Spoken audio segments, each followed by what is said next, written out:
Airport মসজিদে নামাজ বন্ধের বিরুদ্ধে নিব্রায় শান্তিপূর্ণ প্রতিবাদ। 136 বছরের পুরানো কলকাতা এয়ারপোর্ট মসজিদে হঠাৎ নামাজ বন্ধের প্রতিবাদে গর্জে ওঠে বাংলা। এ ব্যাপারে পিছিয়ে নেই হাওড়াও। শুক্রবার পবিত্র জুম্মার নামাজ আদায়ের পর কয়েক হাজার মানুষ জমায়েত হন হাওড়ার নিব্রার কোনা এক্সপ্রেস মোড়ে। সেখানে তারা কালো ফিতে হাতে বেঁধে শান্তিপূর্ণ প্রতিবাদে সামিল হন।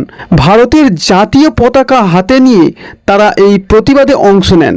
আজকের প্রতিবাদ করছি যে বর্তমান সরকার এয়ারপোর্টের মধ্যে যে মসজিদ আছে, দেশ স্বাধীনের পূর্বে থেকে মসজিদ আছে, এয়ারপোর্ট হওয়ার পূর্বে থেকে মসজিদ আছে, মসজিদের জায়গা আছে, কোনো রকম সমস্যা নেই।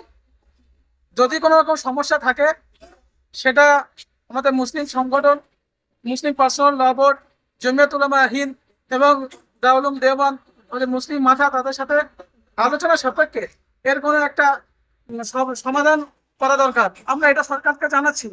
আমরা চাই যে সরকার কোনো একটা সকলের সাথে একদম সম্মিলিতভাবে বসে কোনো একটা সমাধান করে, যে এইভাবে হঠাৎ কোনো নথি ছাড়া, কোনো অতিপত্র ছাড়া, কোনো নোটিশ ছাড়া হঠাৎ নামাজ বন্ধ করে দেওয়া, এটা আমরা নিন্দা জানাচ্ছি।